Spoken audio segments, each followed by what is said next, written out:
Bienvenue sur leur FM 100.9, mes meilleures années. On est le samedi et c'est midi, on est le jeudi à 18h pour la rediffusion. Et Gilles, cette semaine, on va parler musique et on va parler plus précisément d'accordéon. Bonjour Philippe, bienvenue dans Mes meilleures années, l'émission sur leur FM qui vous invite à rejoindre le passé, c'est-à-dire hier, aujourd'hui et même demain. Aujourd'hui, on reste dans l'accordéon puisque le samedi matin sur leur FM, c'est l'accordéon. Donc on reste dans cette ligne et on a la chance d'avoir, il doit avoir des bras super costauds parce qu'il faut porter un accordéon. C'est Nicolas Grandfils. Oui, bonjour Charles, bonjour Philippe. Bienvenue donc. Juste une question tout de suite, là, ça pèse combien un accordéon ?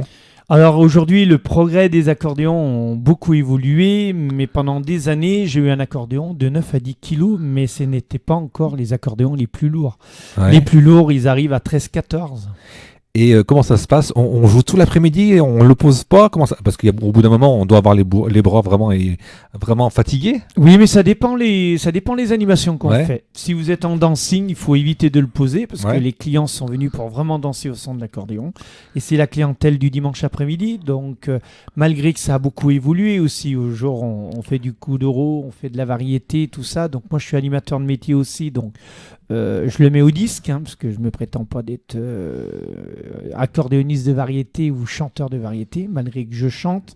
Et autrement, non, on arrive à faire 5 heures. Ouais. La moyenne, c'est 5 heures de prestation non-stop. Alors on est parti sur le poids de l'accordéon, mais on va quand même revenir à l'essentiel, c'est-à-dire vous. Oui, merci. Alors Nicolas, expliquez-nous un peu qui vous êtes et un peu quel est votre parcours et puis surtout pourquoi l'accordéon.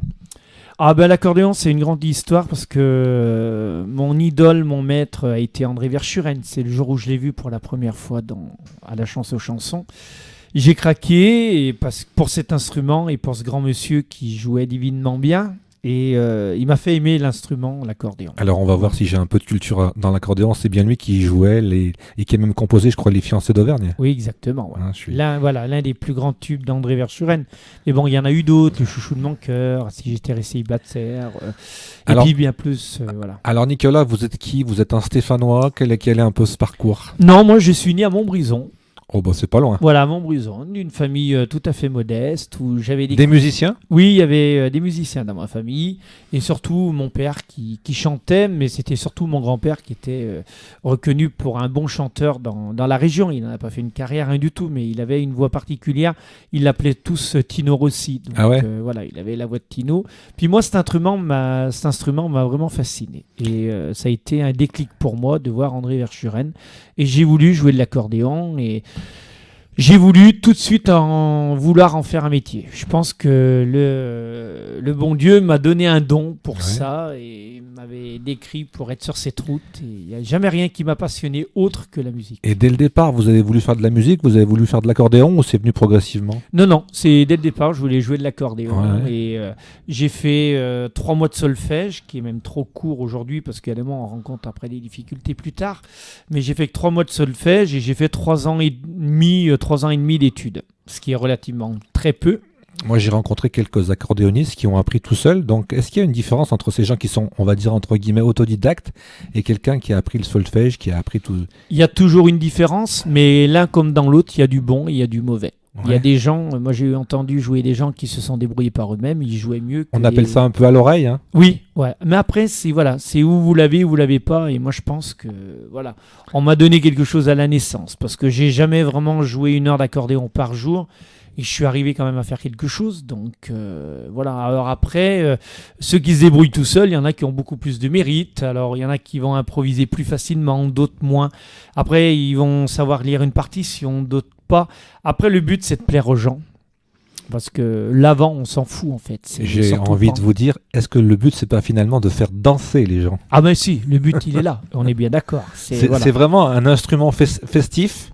Oui, c'est un instrument festif, mais ce qui est vraiment important, qu'il faut savoir dans la vie d'un musicien, que beaucoup de gens perdent au bout d'un moment quand ils sont dans ce métier. Il n'y a pas de bon, il n'y a pas de mauvais, on est tous différents, déjà d'une. Et de 2, c'est les gens qui décident de vous faire perdurer dans ce métier ou pas. Si vous n'avez pas le public, vous n'êtes rien. Est-ce que l'accordéon, c'est pas aussi un peu le symbole d'une certaine époque, j'allais même presque dire les guinguettes, tout ça, dans les années 30, l'avant-guerre, peut-être un peu plus. Totalement. C'est le symbole de la France un peu. C'est le symbole de la France et ce grand désespoir, c'est qu'il y en a qui trouvent que l'instrument est trop ringard, mais pourtant quand on voit KPO qui joue de l'accordéon dans son clip et qu'on met de l'accordéon dans les chansons modernes, c'est pas ringard, mais malheureusement l'accordéon est resté quand même une image un peu ringard. Ça vient à ce que vous êtes en train de dire. C'est le mot ringard ou c'est le mot plutôt, je dirais moi, rétro, qui est le passé? C'est un peu collé un peu à cette histoire d'avant et après-guerre. Exactement, c'est ça. Alors après, il y en a un qui nous a quand même aidé indirectement, malgré qu'il n'y avait pas d'accordéon dans ses chansons. C'était Patrick Bruel quand il a fait son album de chansons un peu anciennes qu'il avait repris, rétro. Et là, ça nous a donné un petit coup de pouce pour que ça soit un petit peu plus moderne. Parce que moi, je vais vous dire ma définition du mot ringard. Hein. C'est un peu le complément à la mode. Oui. Parce que tout ce qui est à la mode devient un jour ringard. Et tout ce qui était ringard redevient à la mode. Donc, on est bien d'accord. C'est un peu comme l'angle de vue. Ça dépend un peu d'où on se place. Oui, et puis ça dépend qui le dit. Et après, comme on dit, il y a des moments, le mot, mais je suis entièrement d'accord avec vous. Je crois qu'il y a des chanteurs à la mode qui aimeraient bien vendre autant de disques que des chanteurs ringards. On est tout à fait d'accord. Et remplir des salles. Puis c'est quand même dommage de voir qu'aujourd'hui, en 2017, on danse encore à fond sur les années 80 et qu'il n'y a pas tant de modernité que ça. Il y en a, mais c'est très éphémère. Aujourd'hui, les musiques, elles restent. Et quand on voit qu'on danse, moi, ça fait 26 ans que je fais ce métier. Et que je me disais, il y a 20 ans en arrière, je passe encore les mêmes tubes d'aujourd'hui, des années 80. Ouais, c'est un peu ce qu'on dit souvent avec Claude François. Hein. Ouais, d'après ce que j'ai compris, Alexandre et Alexandra, c'est la chanson française la plus diffusée dans les discothèques. Ah oui, non, mais tout à fait. Voilà. Malgré qu'il y a été une très mauvaise reprise moi, personnellement, je trouve que l'album de... M. Pokora. Voilà, j'ai pas du tout aimé. J'ai trouvé que c'était mal fait. Donc moi, à choisir, j'ai mieux passé je crois que de toute façon, le vrai original. C'est comme toutes les chansons ou les grands chanteurs, c'est toujours mieux l'original à la copie. Hein. Ah oui. Mais bon, il y a quand même des copies qui sont bien, mais là, ça restait quand même... Est-ce qu'une copie, justement, d'après vous, qui est un musicien, qui est un artiste, vous avez dit, 26 ans de pratique, oui. Est-ce que quand on fait une copie, finalement, on ne devrait pas la prendre à son... comment dire, à soi, c'est-à-dire la réinterpréter d'une façon différente. On est entièrement d'accord. Parce que faire la même chose, on n'aura jamais le mieux que l'original. Hein. Ben, moi, je pense qu'une copie, tu te prends, il faut se l'approprier à soi-même. C'est tout. Voilà. Je me permets de dire ça parce qu'on a une petite histoire. Je voulais absolument passer la boudeuse. Et on a eu un problème technique, donc on ne pourra pas passer la boudeuse. Ouais, je suis désolé. Ouais. Mais moi, la boudeuse, c'est une chanson que j'entends depuis mon enfance. Ouais. C'est une chanson qui a été créée par Pascal. Oui, c'est ça. Qui a été reprise par Tino Rossi. Exactement. Et votre version est complètement différente. Et moi, j'ai adoré la version que vous avez faite, qu'on peut également retrouver sur YouTube. Oui, voilà, exactement. Ils sont mes CD, d'accord. Mais c'est gentil. Moi, modestement, j'ai jamais voulu j'ai jamais copié sur qui que ce soit. J'ai toujours voulu, depuis le départ, mais je l'ai fait. Même au départ, vous copiez pas à l'école sur votre voisin? Non, non, j'étais plus sur les planches qu'à l'école. Ça m'est plus arrivé de copier, moi. Mais moi, j'ai toujours voulu être moi-même dans tout ce que je fais. Et j'ai toujours voulu ma personnalité. Je ne veux pas que... Voilà. Et ce qui m'est arrivé, modestement, et j'en suis fier de le dire aujourd'hui, c'est que quand on m'écoute, les gens, ils me disent, on sait que c'est Nicolas Grand-Fils qui joue, on le reconnaît avec son accordéon, son toucher, son accordéon. Voilà, et j'ai toujours voulu être moi-même. Donc c'est pour ça que ça me fait plaisir d'entendre dire une fois de plus que cette version de La Boudeuse, plein de gens l'ont fait, mais ils l'ont fait un peu trop en copie de Tino Rossi. Voilà, avec un peu la voix Tino, et voilà, ça n'a aucune originalité. Alors que vous, c'est vraiment moi je trouve qu'il y a vraiment de l'originalité. Moi je suis moi-même, je ne suis pas Tino Rossi. Hein, donc... J'aurais bien aimé, parce que j'aurais eu encore une sacrée carrière. Vous avez un peu la même coupe de cheveux. Oui, si vous voulez. On revient sur votre parcours. Quelles études vous avez fait? Quelle était un peu votre vie, j'allais dire, adolescent? Moi, à l'école... Peut-être pas que l'accordéon? Si, il y avait que l'accordéon. Il y avait un autre métier qui me plaisait bien, c'était plâtrier peintre. Ah ouais, aucun rapport. Voilà, aucun rapport. Voilà. Mais bon, j'ai vu que la musique me prenait plus le dessus. Et c'est vrai que j'ai passé plus de temps à aller faire des animations à droite, à gauche, que vraiment aller à l'école. J'étais fait, je pense, pour ça, malheureusement. Donc dès l'adolescence, l'accordéon dans les mains, le week-end et... J'ai commencé, c'était tard par rapport à certains. J'ai attaqué, j'avais, on va dire, 12-13 ans. Ouais. Voilà. 12-13 ans, et puis j'ai fait mes 3 mois et demi de cours d'accordéon chez mon professeur, Roger Mambrias à Romain-le-Puy. J'ai fait mon solfège, et puis du solfège, comme il a vu que j'apprenais très vite, il m'a mis à l'accordéon direct, un accordéon, et puis après, je l'ai suivi, et c'est vrai que j'ai appris aussi le métier avec lui. Et là, on se dit, on va en faire un vrai métier. Un vrai métier. Donc là, on a un statut d'intermittent, comment ça se Oh passe? non, pas encore. Le statut, il est arrivé. Non, mais aujourd'hui, vous avez un statut Oui, d'intermittent, oui, oui. de chef d'entreprise, je sais pas comment... Non, je suis intermittent du Voilà. spectacle. Voilà. J'ai le statut d'intermittent qui veut dire je suis salarié avec des contrats à durée indéterminée envers tout le monde, puisque c'est un contrat d'un jour, d'une soirée, et ça se passe bien. Bon, après le métier, comme on parlait intimement tout à l'heure, le métier a changé, la société a changé, donc il faut faire face aujourd'hui à tout ce qui arrive de tous les jours. Et quand on se met à l'accordéon jeune, est-ce qu'on écoute autre chose que de l'accordéon ou on est simplement sur Verschuren, sur Yvette Horner et... Pour ma part, Ouais. accordéon. Accordéon Accordéon. Alors, au fil des années, il y en a certains, comme mon épouse, entre autres, qui m'a un peu secoué, qui m'a dit avec ton accordéon, on en a marre. Elle adore. Parce Ça veut, qu'elle dire jouait. que, ça veut dire que la nuit, vous ne posiez pas l'accordéon, vous dormiez avec l'accordéon? Non, mais je sais qu'écouter l'accordéon. Ah Et ouais. après, ça peut peut-être surprendre certaines personnes, mais je m'écoute énormément. Je m'enregistre beaucoup. Ouais, Pour mais corriger mes c'est- erreurs. Voilà, j'allais vous le dire, c'est là où, moi, quand je réécoute les émissions, j'entends que les erreurs, que les tics de langage, que les phrases qui reviennent chaque fois.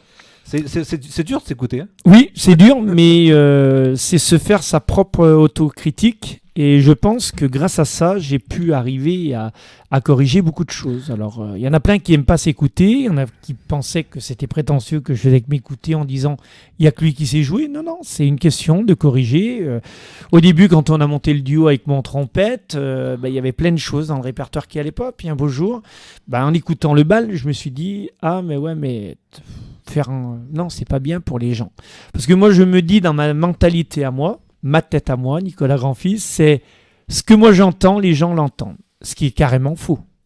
Parce qu'on n'a pas tous l'oreille musicale et tout.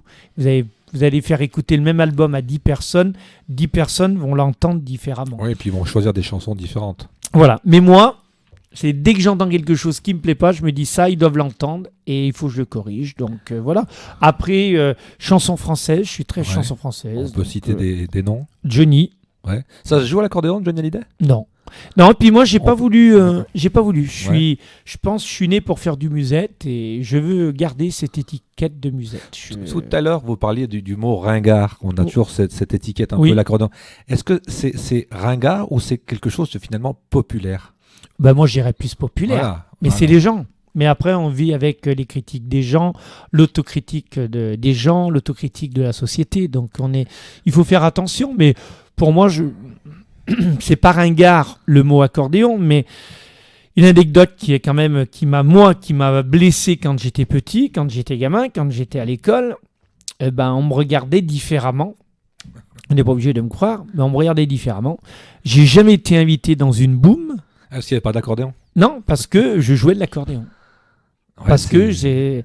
Voilà. Puis vous savez, les enfants, quand on est gamin, souvent on s'en aperçoit pas, mais ils sont méchants, on est Ah, méchants entre nous. Mais je crois qu'il faut pas le dire, faut pas se cacher non plus derrière son petit doigt, comme on dit. C'est pas que les enfants, les Oui. adultes aussi, ils Ah ben savent que après, c'est fait de façon plus ou moins. Oh là, les adultes, c'est encore pire. ouais, après. c'est Mais c'est compliqué. moi, on m'a toujours regardé en disant c'est pas un métier, comme combien de fois quand on me dit mais c'est votre métier, vous faites que ça? Oui, je fais que ça. On a l'impression que faire que ça, on peut pas en vivre, mais c'est sûr qu'il faut s'en donner la peine et il faut s'investir. Dernière question avant notre première pause musicale. Moi, j'avais envie de vous demander, l'accordéon, c'est typiquement français ou alors on joue de l'accordéon dans le monde entier où il y a des régions en Europe, en Amérique du Sud où on joue plus peut-être des instruments qui y ressemblent aussi. Oui, il y a toujours l'accordéon. Après, vous avez l'accordéon chromatique comme moi je joue. Il y a l'accordéon diatonique, tout ce qui est Bretagne et tout. Mais moi, à ma connaissance, ça se joue dans le monde entier.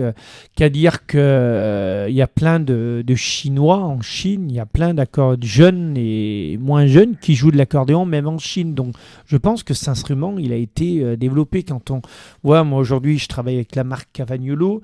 Ils essayent d'exporter, ils ont des points de vente dans toute la France, ils essayent de faire l'Allemagne et tout ça, donc ce qui veut dire que l'accordéon est un peu de partout. À l'époque, j'étais chez Mogin pendant plus de 20 ans. Mogin, pareil, ils exportaient un peu de partout. Je pense pas qu'il y a vraiment une région où il n'y a pas d'accordéon.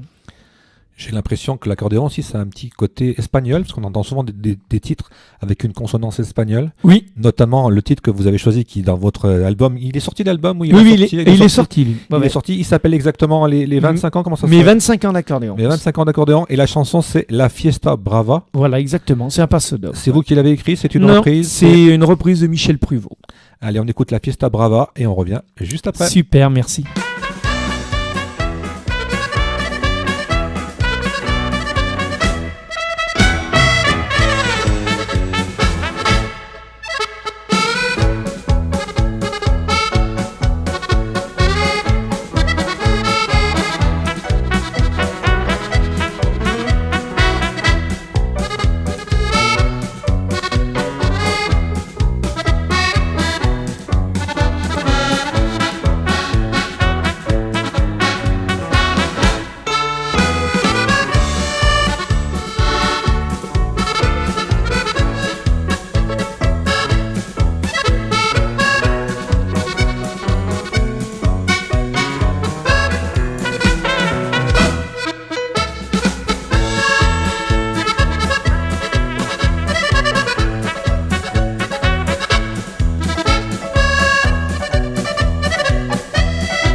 Au pays du flamenco, on a souvent le sang chaud.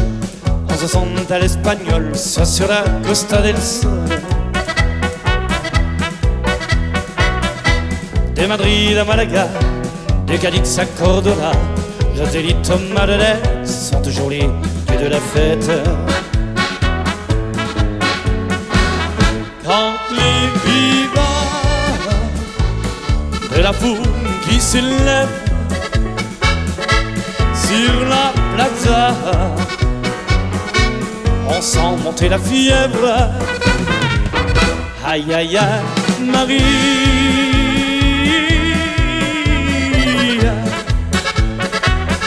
aïe aïe aïe, señorita. Olé, la corrida commence, quand le peloton s'élance, on peut voir dans les yeux noirs toute l'Andalousie.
Aïe aïe aïe, Marita.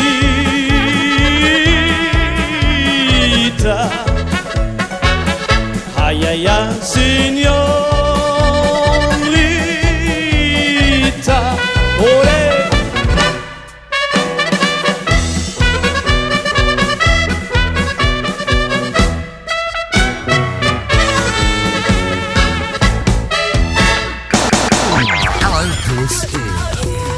Vous écoutez Loire FM. À Grézieux-le-Fromental, 100.9. Mes meilleures années sur Loire FM cette semaine, c'est l'accordéon. Notre invité, c'est Nicolas Grandfils. Ça se passe bien, Nicolas? Parfait. Parfait. On sent en famille ici. On est dans le monde de l'accordéon. Alors, on a fait une première partie avec un peu l'historique. On est dans la deuxième partie de cette émission. Le quotidien, aujourd'hui, c'est quoi votre vie? Alors, Nicolas, c'est des concerts, on va à l'étranger. J'ai entendu tout à l'heure sur des manifestations. Comment ça se passe? Alors, moi, je suis toujours dans l'accordéon. Tout ce qui est bal, thé dansant, donc les dimanches après-midi, les repas de famille. Dans la région ou dans toute la France? Non, je fais toute la France. C'est la France et l'étranger. Alors, l'étranger, c'est toujours au moins 1 ou 2 fois en Espagne, on va dire, avec des clients fidèles à l'année. Il y a toujours minimum une croisière à l'année, comme là. Je vais partir dans quelques jours, donc voilà.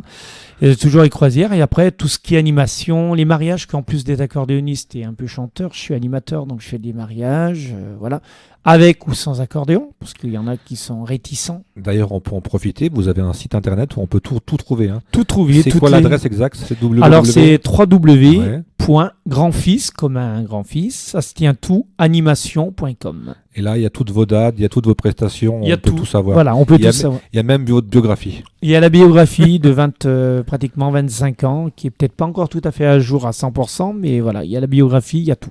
Alors l'actualité aussi, c'est un tout nouvel album qui vient de sortir, on l'a dit. Oui, c'est les 25 ans. C'est mes 25 ans d'accordéon, parce que j'aime bien faire des albums sur des anniversaires, voilà, des anniversaires clés. Donc là, c'était quand même mes 25 ans d'accordéon.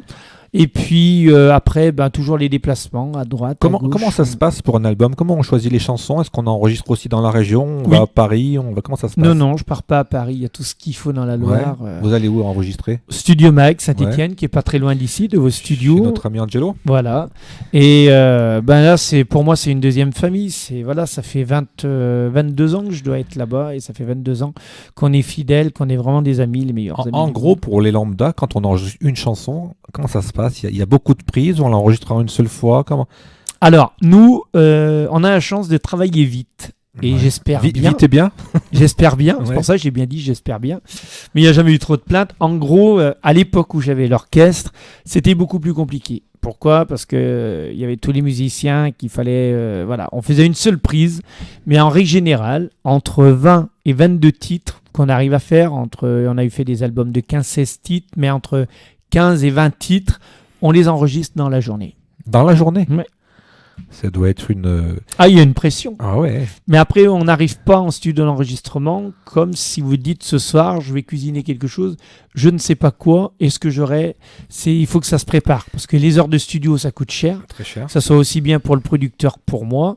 Donc, à un moment donné, il faut que le travail, c'est comme au bal. Vous n'arrivez pas au bal en disant qu'est-ce que je vais jouer. Il faut un minimum de préparation. Je veux dire, si dans un bal, vous faites un canard, comme on dit, ça passe à peu près. Mais il passera. Sur le disque, c'est la catastrophe. Ah ben, c'est catastrophe, parce qu'ils vont l'entendre à chaque fois. Il faut reprendre le titre. Donc, après, moi, depuis 20 ans, j'ai vu la modernité des studios d'enregistrement. Hein. Donc, il y a 20 ans en arrière, c'était plus compliqué. Il fallait reprendre le morceau, que là, on peut reprendre que la mesure. Voilà.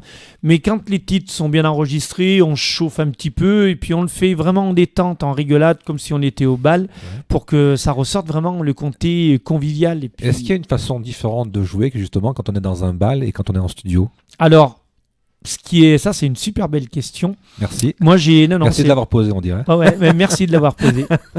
Et pour moi, non. Parce que je veux que mes albums, ça c'est mon choix, je veux que mes albums ressemblent à ma prestation de bal. Donc, le côté naturel et le côté très live. Voilà. Donc, j'essaie à chaque fois de jouer comme si j'étais au bal. De dire, j'ai 100, 150, 200, 300 personnes devant, il faut qu'on joue.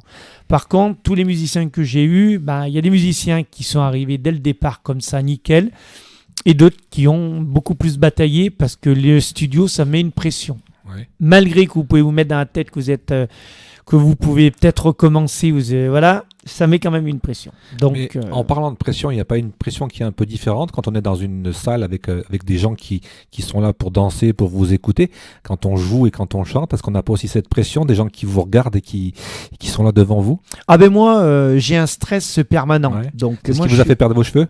Aussi, puis d'autres choses. Non, j'ai eu des voilà. Et non, mais le stress, moi, d'abord, je suis un stressé de nature. Ouais. Et non, mais c'est sûr, ça fout une pression. Mais après, qu'on nous regarde ou qu'on ne regarde pas, après, le problème sur un album, pour finir sur l'album, c'est que vous êtes le seul juge. Et après, il faut prendre une décision, dire bon, bah, le titre, voilà. Et après, pour répondre à votre question des titres, comment je les choisis, moi, j'ai mon idée de titre, mais surtout, c'est que j'écoute les gens, les titres qu'on me réclame souvent. Parce que, bon, je change mon répertoire, je change de série, voilà. Il y a des saisons aussi, il y a des époques qui font changer les chansons. Non, moi je marche pas par époque, je marche par feeling. Bah, c'est tout au feeling. Je me dis, allez, ça fait 3 mois, 4 mois, il faut que tu changes. Donc il y a des moments, rien que de jouer les titres que vous jouez au bout de 5 heures, vous les mettez dans la première heure. Il y a ça, après on rajoute des nouveaux morceaux. Mais surtout pour les albums, c'est j'écoute ma clientèle. Si un morceau que j'avais mis au bal il n'y avait pas très longtemps, c'était La Montagne, tout le monde me le réclamait, quand c'est qu'il va sortir, donc j'ai mis La Montagne.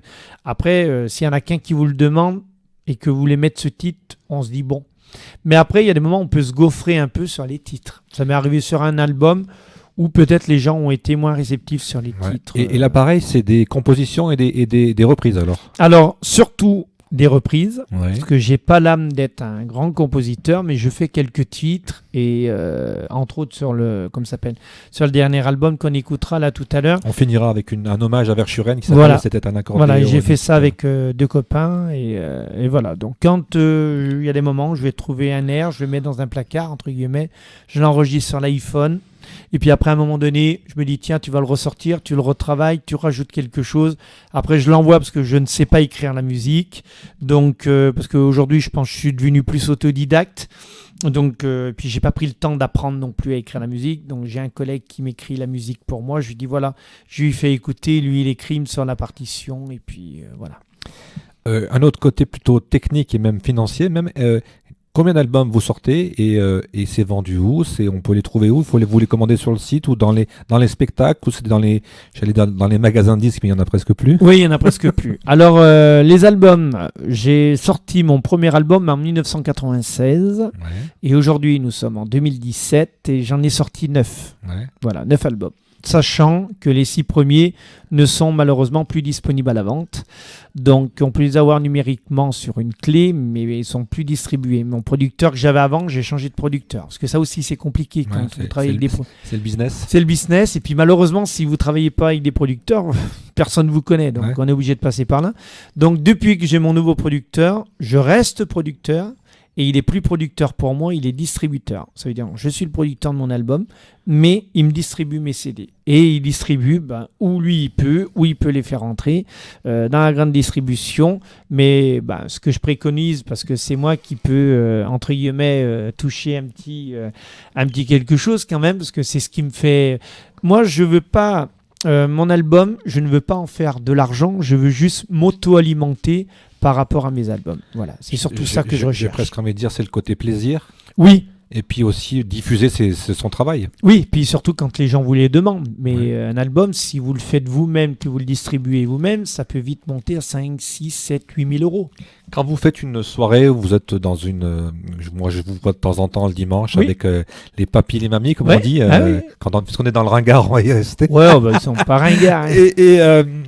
Est-ce que les gens, à la fin de l'après-midi, ils viennent vous voir en disant « Est-ce que je peux vous acheter un CD ?» ou comment ça arrive. Alors, quand on sort un nouvel album, c'est feu et flamme, ça marche bien pendant quelques temps et après ça s'essouffle. Mais ça aussi, les gens ont perdu, je pense, un peu l'habitude d'écouter de la musique. Aujourd'hui, avec tous les réseaux sociaux, avec toutes les plateformes que nous avons, aujourd'hui, vous prenez un abonnement, vous achetez plus de CD. Et alors heureusement qu'on a encore la clientèle, nous, on va dire des gens de 40, 50 jusqu'à plus vieux qui achètent encore des albums. Mais la vente des albums a vraiment beaucoup chuté. Alors c'est là où je me dis que j'ai changé de génération, c'est que moi je ne peux pas supporter de l'avoir des choses virtuelles. Il me faut avoir le CD dans les mains. Ah oui, mais il n'y en a pas beaucoup des comme ça. Ah ouais, dernièrement j'avais plus de magnétoscope et toutes ces choses-là. J'ai voulu revenir au magnétoscope, c'est qu'aujourd'hui on peut même plus enregistrer un film à la télé, c'est impossible. Donc je dis vraiment on a changé d'époque. Ah non, on a vraiment changé d'époque. Non, mais puis la vente des albums a vraiment chuté. Mais moi, du moment que je peux au moins m'auto-alimenter, ça le va bien. Et puis ma clientèle me le rend bien. J'ai toujours une bonne clientèle fidèle. Dernière question, est-ce qu'il y a des radios qui vous diffusent? Est-ce que vous savez ça aussi? Parce que souvent les chanteurs régionaux, il y a Philippe qui lève le doigt pour le samedi matin, il y a des chanteurs régionaux qui sortent des albums, mais finalement les albums ils restent un peu dans les tiroirs parce que personne ne veut les diffuser. Comment ça se passe? Est-ce que justement il y a un axe différent entre la variété et de l'accordéon? Ah oui, mais là, c'est même pas un axe, c'est un monde vraiment différent. Là, il y a même un grand fossé qui est creusé entre les deux. On n'est pas dans la même cour. Donc, moi, j'ai la chance d'avoir des radios comme vous, des petites radios locales et qui me diffusent et qui veulent bien défendre l'accordéon. Parce qu'il y en a de moins en moins qui veulent les défendre. J'ai vu aussi, on fait une parenthèse, j'ai vu qu'il y a une émission d'accordéon qui est diffusée maintenant sur TL7. Oui. La chaîne locale de la région. J'y suis passé là, mais je me suis pas vu. Je suis allé enregistrer dans les Vosges Ouais. et je suis passé dimanche dernier ou le dimanche d'avant, mais je me suis pas vu. Quand on est animateur comme vous, qu'on a une expérience de 25 ans, qu'on est, allez, je vais le mettre entre guillemets, mais c'est quand même ce que je pense, qu'on est un bon, Ouais, est-ce qu'on peut pas proposer justement ce genre de format à des télés locales, ou même des émissions pour des radios locales? Si, ça pourrait, mais j'en ai jamais eu l'idée en fait. Parce que moi, je me rends compte qu'il y a beaucoup de demandeurs. Bon, oui, moi, je prends l'exemple toujours de mon père qui, entre guillemets, encore une fois, me saoule avec son accordéon. Ouais. Mais il y a vraiment une demande. Je crois qu'en radio, c'est quelque chose qui a toujours existé, des émissions d'accordéon. Ah oui, mais c'est sûr. Et en télé, on peut peut-être faire des choses sympathiques sans se prendre la tête. Moi, parce que moi, je sais pas, mais moi, quand je vois l'accordéon dans ce que je vous parlais de l'émission, j'ai l'impression qu'ils sont dans un frigo et qu'ils sont tous compressés pour jouer. Est-ce qu'on pourrait pas faire des choses plus sympas? On pourrait pas faire des choses dans des lieux sympathiques, dans la nature, comme je vous vois sur votre pochette, là, vous êtes dans la nature. Ouais. Il y aurait plein de choses sympathiques à faire. Et justement, donner un nouvel éclairage à l'accordéon, à ce côté encore péjoratif du musette. Oui, c'est sûr. Là-dessus, je suis tout à fait d'accord. Mais par contre, le côté logistique, ça serait draconien. Parce qu'aujourd'hui, vous n'avez plus une seule émission qui est en direct. C'est tout en playback. Donc après, il faut trouver. Et puis, il faut surtout trouver la diffusion, imagine. On peut peut-être mélanger du direct et du playback aussi. Moi, j'aime mieux le direct, mais on m'a imposé à faire du playback dans certaines émissions. J'ai pas pu refuser, autrement, voilà. Mais après, c'est un monde qui a changé. C'est pareil, les émissions de télé aujourd'hui d'accordéon. Moi, il y en a une. On n'arrête pas de me solliciter pour y aller, mais j'ai contacté la personne, à mon avis. C'est quelle émission?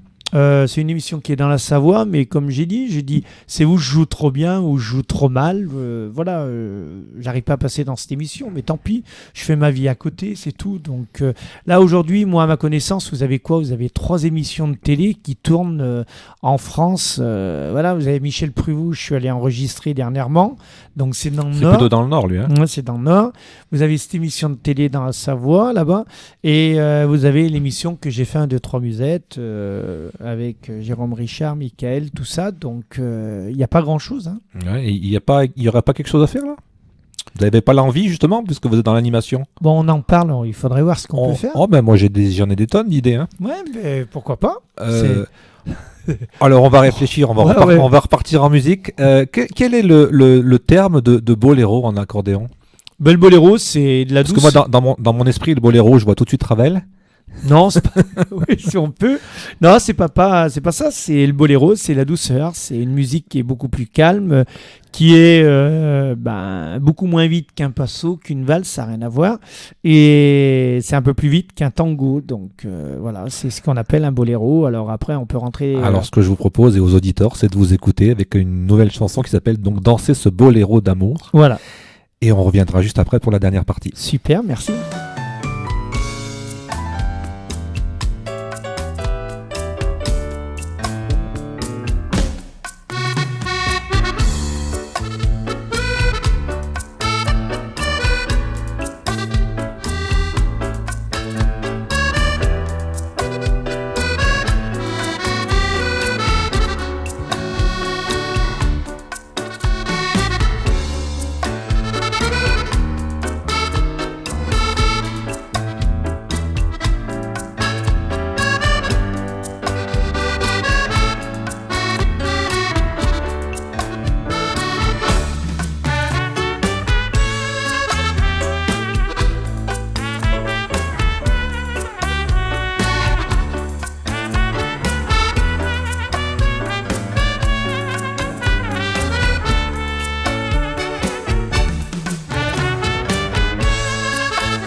le bal au pays, on retrouvait des amis qui ont le cœur en fête. Ils dansent sous les lampions, au son de l'accordéon, tous les refrains musettes. Je les trouve jolies, c'est peut-être le vin gris qui me tourne la tête. J'ai envie de t'aimer, de flirter, de danser et de compter fleurettes. Danser ce boléro d'amour, caresser ta peau de velours, te dire à l'oreille, le souffle court, je t'aimerai toujours. Danser ainsi toute la nuit, dans tes bras jusqu'au petit jour, et te murmurer à l'infini des mots d'amour.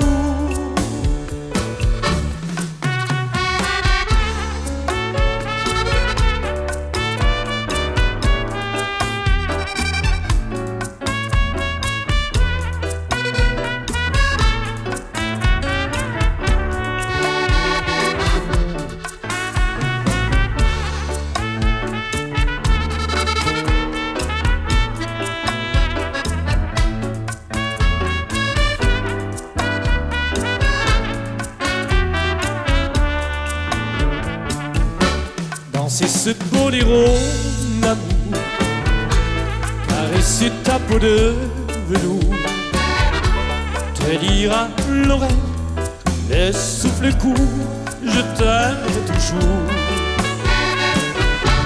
Danser ainsi toute la nuit, dans tes bras jusqu'au petit jour, et te murmurer à l'infini des mots d'amour.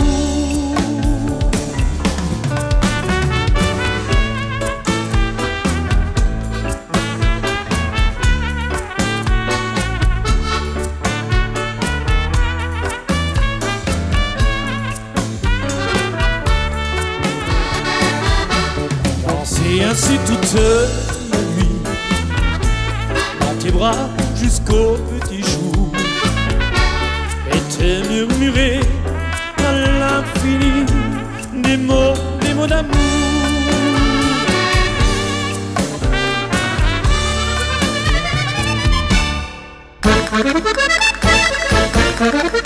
Le samedi matin, Maggie et Philippe vous donnent rendez-vous entre 10h et midi sur leur FM pour des dédicaces 100% accordéon et en direct. Avec aussi tous vos rendez-vous culturels et associatifs sur le week-end et dans la bonne humeur. Alors pour vos dédicaces en direct et en 100% accordéon, c'est au 04 77 90 59, 04 77 90 59, le samedi entre 10h et midi sur leur FM 100.9.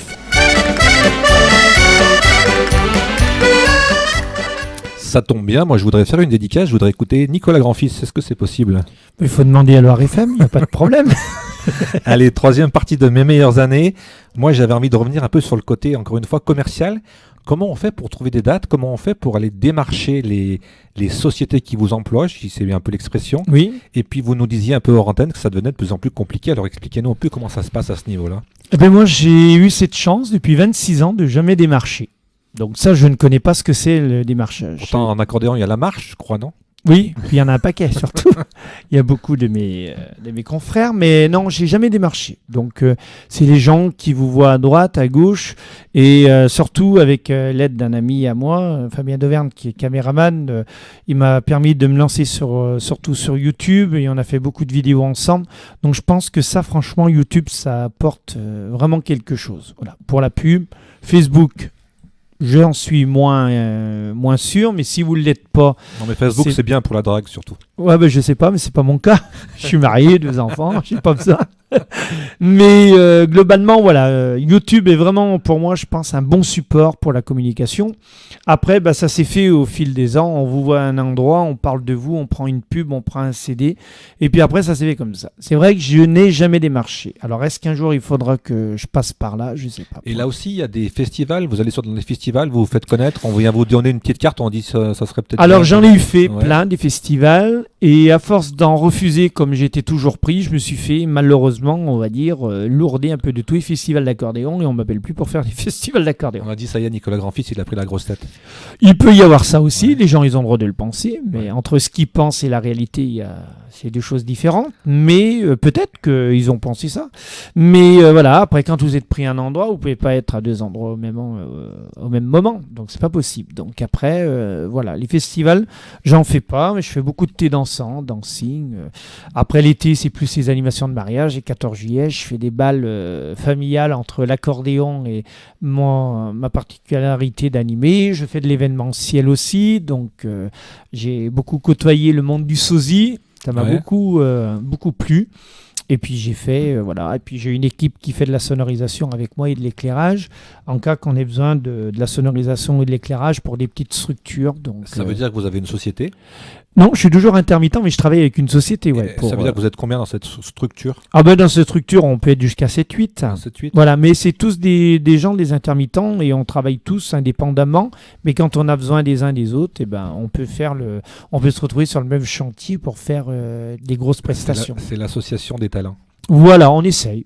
Surtout des gens qui ont envie de travailler, qui ont une vraie conviction et qui aiment le travail bien fait. On a parlé de la Savoie, on a parlé du Nord. Est-ce qu'il y a des régions en France qui sont plus accordéon ou moins accordéon? Ah, je pense que oui, la Loire c'est quand même bien. La Haute-Loire, ça, 63, j'ai une bonne notoriété dans le L'Auvergne, c'est réputé pour l'accordéon. Voilà, pour l'accordéon.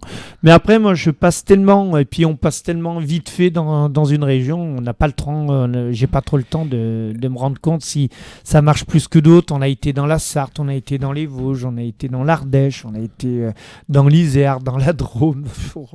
Et alors, peut-être que je vais poser la question autrement. Est-ce qu'il y a des régions qui sont aptes à plus faire la fête, comme on a parlé du Nord? Moi, je pense le Nord, Puisque l'accordéon, c'est une Ouais. musique quand même assez festive, mais Oui. beaucoup festif. peut-être la Bretagne, Ouais. mais ça, sincèrement, je me suis jamais trop préoccupé. Et quand on va un peu loin de chez soi, on a aussi parlé des croisières, est-ce Oui. qu'on a le temps de poser l'accordéon un peu et puis de s'intéresser à la région où on passe, ou Non, alors, non. ou alors C'est- on prend l'accordéon, on joue et on repart? C'est ça. C'est ça. Et toujours dans la même veine, est-ce que les publics sont différents? Oui. Sur les Ah oui, régions les publics sont carrément différents. Et moi, ce qui m'a fait évoluer dans mon métier, c'est d'avoir changé de public. Voilà. Parce que chaque public est différent. Vous avez des publics qui vont beaucoup applaudir, d'autres qui vont pas applaudir. Donc quand tu arrives dans une région et que personne t'applaudit, tu as fini de jouer, tu te dis ils ont aimé, ils ont pas aimé, mais c'est pas parce qu'ils applaudissent pas qu'ils aiment pas. Et c'est Ouais. pas leur culture, c'est Ouais. pas comme ça, voilà.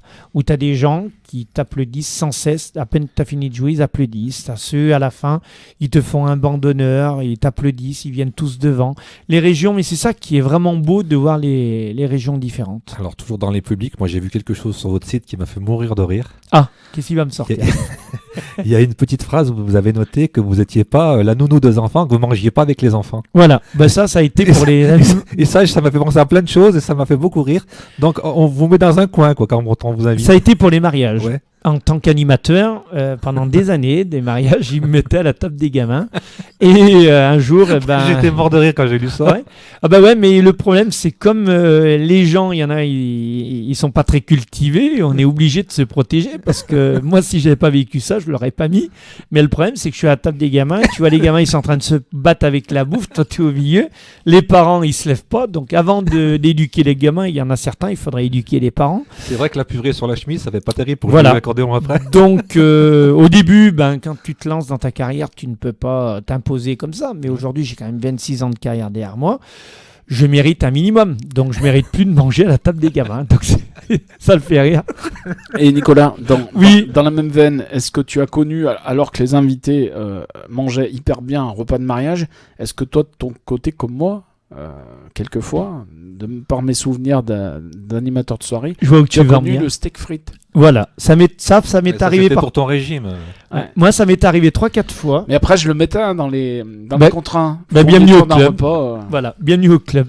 Et c'est Et ce qui justement, pour pas me retrouver avec les mômes, je leur disais, mettez-moi à une table d'invités, et puis je repère en général les joyeux lurons à ce moment-là, et j'en Voilà. profite. Mais c'est c'est sûr. surtout pour pas me retrouver à la table des mômes. Ouais. déjà, et puis je trouvais pas normal que les autres mangent un repas X, et puis que toi tu manges un repas Y, que je trouve la moindre des choses, je ferais pas de différence, mais ouais, Qu'est-ce- ça aussi, ça m'est arrivé. Qu'est-ce que vous appelez un repas X? Oui, Charles, il a beaucoup d'humour.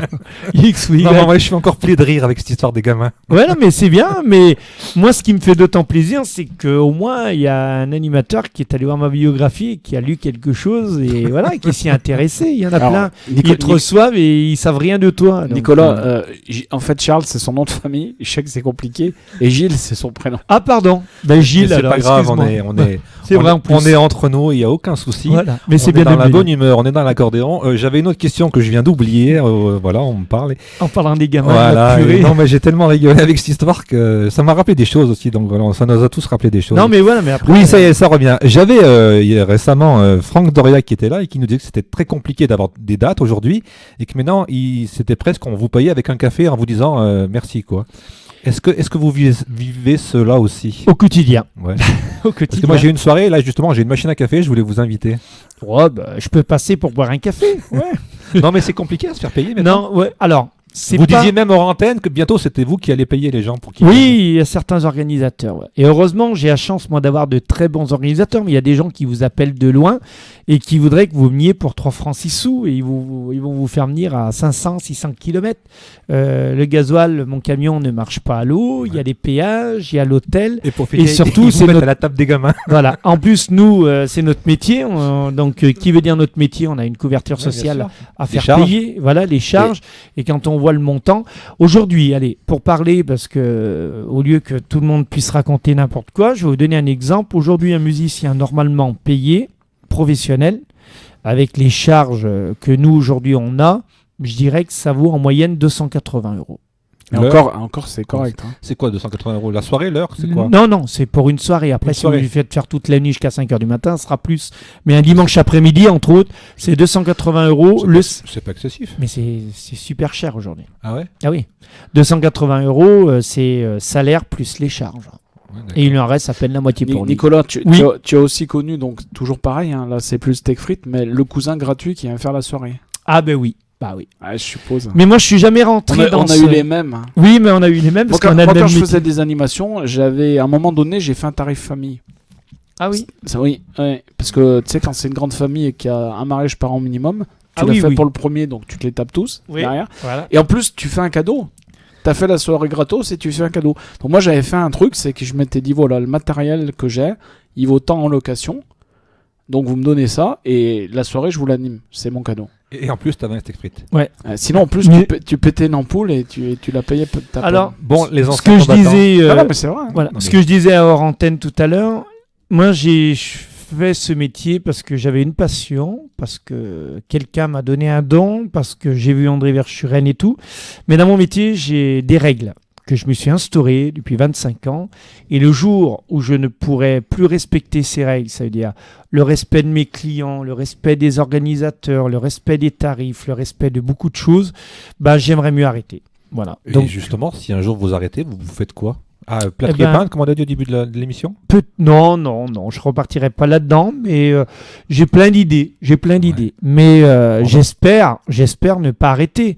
Mais moi, j'ai toujours eu le côté de me dire à chaque fois que je monte sur scène, ça c'est mon truc à moi, j'ai l'impression que je monte pour la première fois.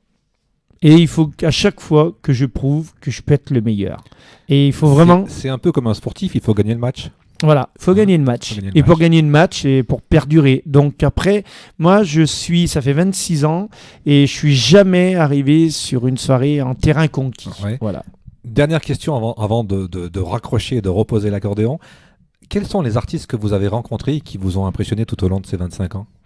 Oula, il y en a eu un paquet. Hein.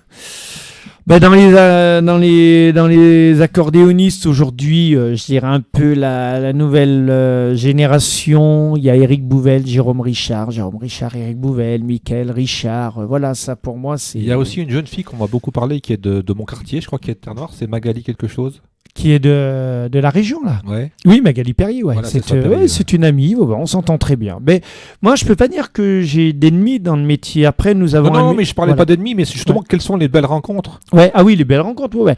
Mais moi, je parlais au niveau. Ouais, parce qu'on a beaucoup parlé de Verschuren tout à l'heure avant de commencer l'émission. Je pense que c'est une des belles rencontres. Quand on a une idole et qu'on la rencontre, c'est magique, quoi. Ben, je l'ai reçu chez moi, André Verschuren, et il m'a reçu chez lui en février il y a 4 ans, avant qu'il décède. Il est décédé au mois de juillet. Je suis allé le voir. J'étais l'un des derniers accordéonistes à l'avoir vu vivant chez lui. J'ai passé 2 jours. Passer 2 jours chez ton idole, c'est comme si le mec il est fan de Johnny et qu'il va dormir chez Johnny Hallyday. Moi j'ai un rêve et si je pouvais juste 10 minutes, je serais hyper content, mais ça va être difficile. Non, j'ai passé en 25 ans, 26 ans, surtout en plus avec Michel Turcot, Angelo, Gino, tout ça, Studio Mac, j'ai rencontré de belles personnes. Pareil, un jour j'étais en train de, je me rappelle plus, on était en train de l'enregistrer ou de le mixer mon album. Il y avait Michel Thor qui était à côté dans l'autre cabine, donc ils me l'ont fait rencontrer. Donc tu passes un moment avec Michel Thor à côté. Voilà, j'ai rencontré Christian Lagrange, je suis passé, j'ai travaillé avec Achetant des Têtes de Bois, donc je pourrais en énumérer. Voilà. Là sur la croisière prochaine, on aura François Valéry, on aura Claude Barzotti. L'année dernière, on était avec Didier Gustin. Didier Gustin, il a su que c'était mon anniversaire, c'était mes 40 ans l'année dernière. En pleine croisière, il imitait Michel Serrault. Et il descend de la scène, je m'y attendais pas. Je l'ai mis sur YouTube parce que j'ai juste eu le temps d'enclencher mon téléphone. Ça bouge dans tous les sens, mais le mec... C'est les vagues, ça. Ouais, le mec qui descend, qui vient te souhaiter son anniversaire. Après, il avait su que ma femme aimait pas quand il imitait Patrick Bruel. Il lui a fait un message rien que pour elle, mais le truc à tordre de rire. Et c'est des gens de haut de gamme, mais qui se prennent pas la tête. Et là, tu te dis, ça, c'est des vrais artistes. Mais c'est ce que j'ai un peu constaté, c'est qu'il y a les gens du bas, il y a les gens tout en haut qui sont tous très sympathiques et il y a les gens du milieu qui sont vraiment infects. Ouais, moi ça marche au feeling. Ouais. C'est comme modestement avec toi, ça a passé tout de suite les premières rencontres qu'on faisait. C'est un peu ce que j'entends chaque fois que je reçois des gens, donc je dois pas être si mauvais que ça. Non, mais après, mais moi je me pose pas la question. La seule chose c'est que tous les matins quand je me regarde dans une glace, je peux parce que moi je pense pas que j'ai d'ennemis. Non, après, mais le gros souci aujourd'hui, il est ces réseaux sociaux oui, où on dit tout et n'importe quoi sans vérifier. Oui. Et il suffit que quelqu'un ait dit quelque chose de déplaisant. Ouais, mais qui c'est qui est derrière, qui met les réseaux sociaux? C'est un être humain. Oui, donc c'est l'être humain qui devient con. Excuse-moi. Mais il a toujours été con. Oui, mais peut-être plus. C'est le problème de ce qu'on appelait avant le téléphone arabe. Oui. Quand on dit quelque chose à la 20e personne, ça n'a plus rien à voir. Ah ouais. Et comme Saint-Étienne est une petite ville, et ben finalement ça tourne et c'est. Ah ben moi dès qu'on dit des choses et que ça va un peu trop vite, moi je vais vite calmer les rumeurs parce que j'aime pas. Et après, comme je dis, moi en tant qu'accordéoniste, en tant qu'être humain, je peux pas être aimé de tout le monde. On peut pas apprécier ma musique. Tout le monde n'aime pas Nicolas Grand-Fils, mais on a le droit. Non, mais moi je suis pas musette, hein, même si mon père est un spécialiste et que j'entends ça à longueur de journée. Je reconnais qu'il y a du talent. Je reconnais qu'il y a. J'espère. Et je trouve qu'il y a. Moi, je vais pas lancer des fleurs, mais il y a du talent, il y a de la modestie. Oui, mais. Et voilà. Et puis vous êtes quelqu'un de reconnu, hein, dans le milieu. Tout le monde connaît Nicolas Grand-Fils. Oui. Mais bon, je sais d'où je suis parti aussi. Je veux dire, on m'a mis le bâton dans les roues pour que je tombe plus d'une fois.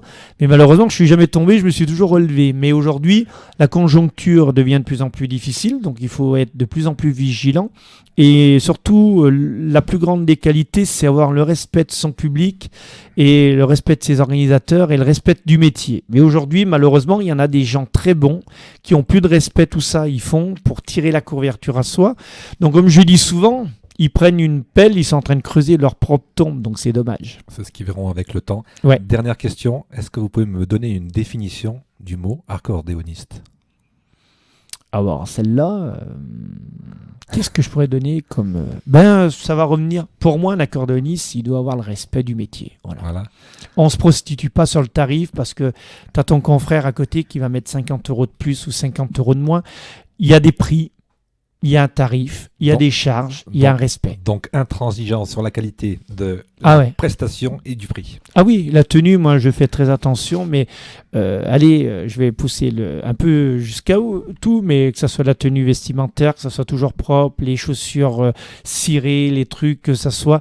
Non, il y a un respect, on vient pas... Professionnel. Non, mais on vient pas à l'usine. Je vais te dire un truc, tu viens pas en short sur scène, c'est à un moment donné, les gens payent un prix de prestation, et si on n'avait pas de public, on vivrait pas. Tout à fait. Donc voilà. On termine avec une dernière chanson que Ah, vous avez ça. composée. Oui. C'est donc un hommage à votre idole, André Verschuren. Ouais, j'ai fait ça avec un ami qui s'appelle Alexis Hervé, un super bon accordéoniste. Surtout, Alexis, on avait un peu la même idée tous les deux. Lui, le seul problème, Alexis, il n'a jamais connu André. Moi, j'ai eu la chance de le connaître, de le recevoir. J'ai fait peut-être au moins 15 galas avec lui. Donc voilà, j'ai passé beaucoup de temps avec André Verschuren. Et surtout, Alexis m'a fait connaître un grand monsieur, un parolier qui s'appelle Jean-Claude Testarode et qui a fait des paroles magnifiquement belles pour C'était un accordéoniste qui résume bien en fait la vie d'André, on va dire, allez, en 4 minutes. En tout cas, merci Nicolas Grandfils. Non, merci à Loire FM, d'être merci venu à nous voir, vous. d'avoir- Mon ami Gilles, je me trouvais pas trop. Voilà, c'est Gilles et Charles, c'est le nom. Merci d'être venu nous voir donc dans les locaux de Loire FM. On vous C'est un accueillera plaisir. avec plaisir quand vous voulez revenir. Eh ben super, merci à Philippe. Moi, je vais faire un peu de pub. Je vais vous demander de faire un peu de pub de l'émission finalement, parce que je me rends compte qu'il y a beaucoup de gens qui viennent et puis que finalement après on n'en a plus de nouvelles et on ne sait pas s'ils ont aimé ou pas. Donc vous avez aimé l'émission ? Non. Non ? Bon, Non. très bien. Alors on l'arrête, c'était la dernière. Mes meilleures Mais années. bien sûr, c'était Mes meilleurs magnifique. revient donc le samedi à midi et le jeudi à 18h pour la rediffusion avec d'autres sujets. Nicolas Grandfils, encore une fois, merci beaucoup. Non, merci à vous. Et puis longue vie à Loire FM. Et puis on va faire un petit article sur le nouveau site d'info qui parle de tout ce qui se passe dans la région sur Ouais, super. Immédiat, Gilles Charles. On finit avec C'était un accordéoniste, hommage à André Verschuren. Et encore une fois, merci beaucoup Nicolas Grandfils. À très bientôt. Merci à vous. Et puis on se retrouve sur les réseaux sociaux où ça sera partagé avec grand plaisir. Merci à tous. On adore la musique.